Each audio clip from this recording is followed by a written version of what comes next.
Dominic and the ladies purse മമ്മൂട്ടിയുടെ പുതിയ പടം ഞാനിന്ന് പോയി കണ്ട്. Directed by Gautham Vasudev Menon, famous Tamil ഡയറക്ടറാണ്. പുള്ളിയുടെ first Malayalam film as director ആണിത്. സ്റ്റാറിങ് മമ്മൂട്ടി, ഗോകുൽ സുരേഷ്. മൂവിയുടെ സ്റ്റോറി എന്താണെന്ന് വെച്ചാൽ, മമ്മൂട്ടി ഒരു പ്രൈവറ്റ് ഡിറ്റക്റ്റീവാണ്, എക്സ് പോലീസ് ഓഫീസറാണ്. പുള്ളി ഇപ്പോൾ ഒരു ഡിറ്റക്റ്റീവ് ഏജൻസി നടക്കുന്നു, കൊച്ചി ബേസ്ഡ്. ഗോകുൽ സുരേഷിൻ്റെ ക്യാരക്ടർ ഡൊമിനിക്കിൻ്റെ അസിസ്റ്റൻ്റാണ്.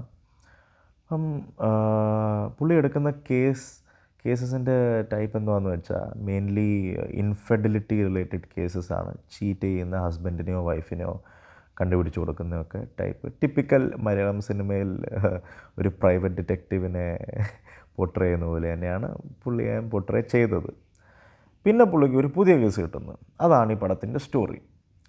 ഒരാൾക്കൊരു ലേഡീസ് പേഴ്സ് ഒരു ഹോസ്പിറ്റലിൽ കളഞ്ഞു കിട്ടുന്നു. ആ ലേഡീസ് പേഴ്സിൻ്റെ ഓണർ ആരാ, ഓണറിനെ തപ്പിയിട്ട് ആ ലേഡീസ് പേഴ്സ് തിരിച്ചു കൊടുക്കണം. ഇതാണ് മമ്മൂട്ടിക്ക് കിട്ടിയേക്കുന്ന case.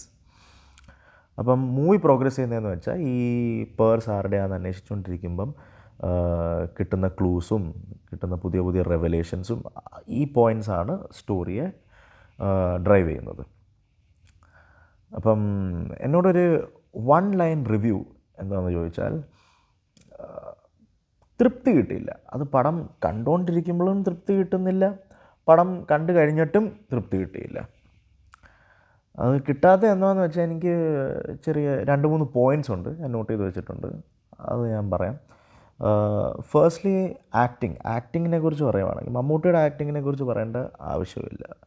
He has gelled or blended smoothly in to this character of ഡൊമിനിക്കിൻ്റെ ക്യാരക്ടർ എന്താണെന്ന് വെച്ചാൽ, പുള്ളി ഒരു ഡിറ്റക്റ്റീവ് ആണെങ്കിലും പുള്ളി അങ്ങനെ ഒരു വലിയൊരു ജീനിയസ് ആയിട്ടൊന്നും അല്ല കാണിച്ചേക്കുന്നത്. അത് ഫസ്റ്റ് 15-20 മിനിറ്റ്സിലെ ക്യാരക്ടർ എസ്റ്റാബ്ലിഷ്മെൻറ്റ് ഫേസിൽ തന്നെ നമുക്ക് മനസ്സിലാവും. ഒരു ഹാപ്പി ഗോ ലക്കി മാൻ ആണ് പുള്ളി.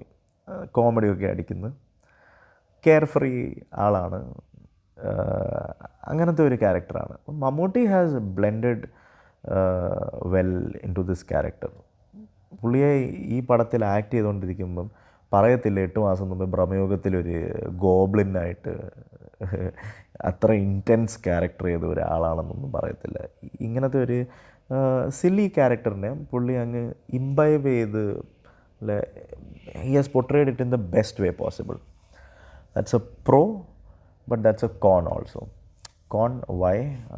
It's because he feels out of place എന്ന് വെച്ചാൽ, പുള്ളിയുടെ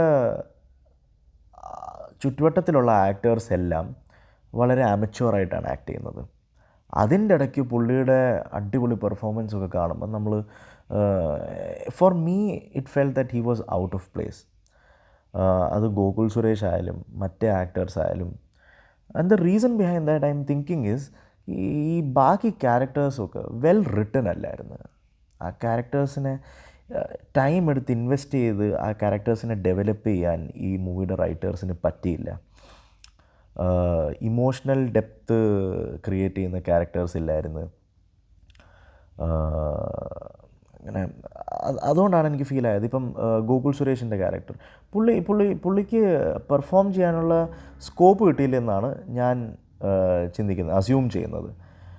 പുള്ളി ഗഗനാചാരിയിൽ പുള്ളിയുടെ ക്യാരക്ടർ എങ്ങനെ ഉണ്ടായിരുന്നു, അതേപോലെ തന്നെ സെയിം ക്യാരക്ടറാണ് എനിക്ക് ഇതിൻ്റെ അകത്തും തോന്നിയത്. ഒരു ഡിഫറൻസും ഇല്ല.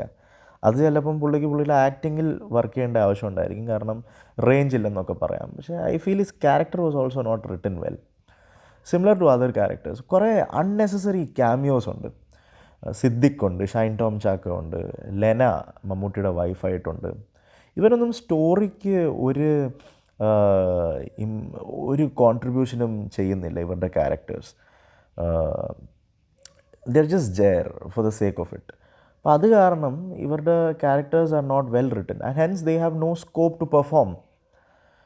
ക്യാരക്ടേഴ്സ് ലൈക്ക് സിദ്ദിഖ്, ഷൈൻ ടോം ചാക്കോ, നമ്മളൊക്കെ അവരെ ഇൻറ്റൻസ് റോൾസ് ചെയ്താണ് കണ്ടത്.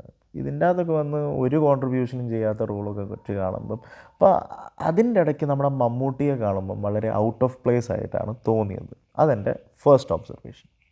സെക്കൻഡ് ഒബ്സർവേഷൻ, സ്റ്റോറി പ്രോഗ്രസ് ചെയ്യുന്നുണ്ട്. ഇൻവെസ്റ്റിഗേഷൻ ചെയ്തുകൊണ്ടിരിക്കുമ്പോൾ പുതിയ ക്ലൂസ് കിട്ടുന്നുണ്ട്, പുതിയ സ്ഥലങ്ങളിലൊക്കെ പോകുന്നുണ്ട്. പക്ഷേ ഓവറോൾ ഡ്രാഗ് ആയിട്ടാണ് തോന്നിയത്.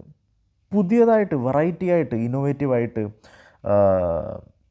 ഉള്ള ഒരു കാര്യമൊന്നുമില്ലായിരുന്നു. അതേ കണ്ടുകൊണ്ടിരിക്കുന്ന സെയിം ആസ്പെക്ട്സ് മിസ്സിങ് ആയി പോകുന്നത്, പിന്നെ ആ ക്യാരക്ടറിനെ കാണുന്നത്, ഓഫീസിൽ വർക്ക് ചെയ്യുന്ന ആൾക്കാരെ തപ്പുന്നത്, പിന്നെ ഫ്രണ്ട്സിനോട് പോയി ചോദിക്കുന്നത്, അതേ സെയിം പണ്ടത്തെ ഒരു ഇൻവെസ്റ്റിഗേഷൻ ട്രൂപ്പ് തന്നെ ഇപ്പോഴും ഫോളോ ചെയ്തുകൊണ്ടിരിക്കുന്നത്. കാരണം ഞാൻ പറയുന്ന റീസൺ എന്ന് വെച്ചാൽ, റീസെൻ്റ്ലി ഇറങ്ങിയേക്കുന്ന ഇൻവെസ്റ്റിഗേറ്റീവ് ത്രില്ലേഴ്സ് മലയാളത്തിൽ അതെല്ലാം വളരെ ഇന്നോവേറ്റീവായ ഫിലിംസാണ്.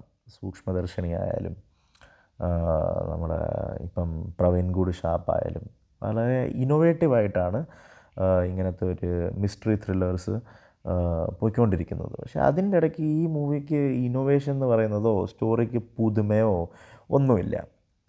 പിന്നെ ലാസ്റ്റ് ആവുമ്പം ഒരു സസ്പെൻസ് അൺപ്രഡിക്റ്റബിളായിട്ടുള്ള ഒരു റിവീലുണ്ട്. ആ റിവീല് കൊള്ളായിരുന്നു. അപ്പോൾ ആ റിവീല് വന്നപ്പോഴത്തേക്ക് ഞാനിങ്ങനെ ഇങ്ങനെ ഓക്കെ അങ്ങനെ ആയിപ്പോയി. പക്ഷേ ആ റിവീല് മാത്രം നല്ലതായിരുന്നു. റിവീല് കഴിഞ്ഞ് ഉള്ള ക്ലൈമാക്സും കൺക്ലൂഷനും വളരെ ഷോർട്ടിയായിരുന്നു. അപ്പം മൂവിയുടെ ഗ്രാഫ് എന്താണെന്ന് വെച്ചാൽ ഓക്കെ ഓക്കെ ഓക്കെ പോകുന്നു. പിന്നെ സസ്പെൻസ് വരുമ്പോഴത്തേക്ക് ഒരു അടിപൊളി റിവീൽ. പക്ഷേ ആ ഗ്രാഫ് മേളിലോട്ട് പോകുമ്പം ഉടനെ തന്നെ ഒരു സ്റ്റീപ്പ് ഫോളാണ്. കാരണം ഒരു ക്ലോഷർ കിട്ടുന്ന ഒരു ക്ലൈമാക്സ് ഒന്നും കിട്ടിയില്ല. That's my second point. Third point, ഇതിൻ്റെ ടെക്നിക്കൽ ആസ്പെക്ട്സ് നോക്കുവാണെങ്കിൽ ഈ പടത്തിൻ്റെ മ്യൂസിക് ഈ പടത്തിന് വേണ്ടി ഒരു കോൺട്രിബ്യൂഷനും ചെയ്തിട്ടില്ല. വെറും ഓർഡിനറി ബാക്ക്ഗ്രൗണ്ട് മ്യൂസിക്കും സോങ്സുമാണ് ഈ പടത്തിലുള്ളത്. ഈ പടത്തിൻ്റെ മ്യൂസിക് ചെയ്തേക്കുന്നത് ദാരബുക്ക ശിവ എന്ന് പറഞ്ഞൊരു തമിഴ് കമ്പോസറാണ്. പുള്ളി അത്യാവശ്യം നല്ലൊരു കമ്പോസറൊക്കെയാണ്. പുള്ളിയുടെ ലേറ്റസ്റ്റ് അല്ല, 2 വർഷം മുമ്പ് എങ്ങാണ്ട് ഇറങ്ങിയൊരു മൂവിയുണ്ട്, പുള്ളി തന്നെ ഡയറക്റ്റ് ചെയ്തൊരു മൂവി, മുതൽ നീ മുറിവും നീ, അങ്ങനെ അതൊരു പടം. അതൊരു നല്ല അടിപൊളി പടമാണ്. അതിൻ്റെ അകത്തുള്ള മ്യൂസിക് എന്നൊക്കെ വെച്ചാൽ അത് ഭയങ്കര സോൾ ടച്ചിങ് മ്യൂസിക്കായിരുന്നു. റൊമാൻറ്റിക് മൂവിയായിരുന്നു. നല്ല ബ്യൂട്ടിഫുൾ സോങ്സും ബാക്ക്ഗ്രൗണ്ട് മ്യൂസിക്കൊക്കെ ആയിരുന്നു. പുള്ളി തന്നെ ഡയറക്റ്റ് ചെയ്ത് ബാക്ക്ഗ്രൗണ്ട് മ്യൂസിക്കും കൊടുത്ത് മ്യൂസിക്കും ഉണ്ടാക്കി. അപ്പോൾ ഈ പടത്തിൽ മ്യൂസിക്കിന് ഒരു ഇമ്പാക്റ്റും ക്രിയേറ്റ് ചെയ്യാൻ പറ്റിയില്ല. അത് ഇമോഷണൽ ഡെപ്ത് ആയാലും ത്രില്ലായാലും കാഷ്വൽ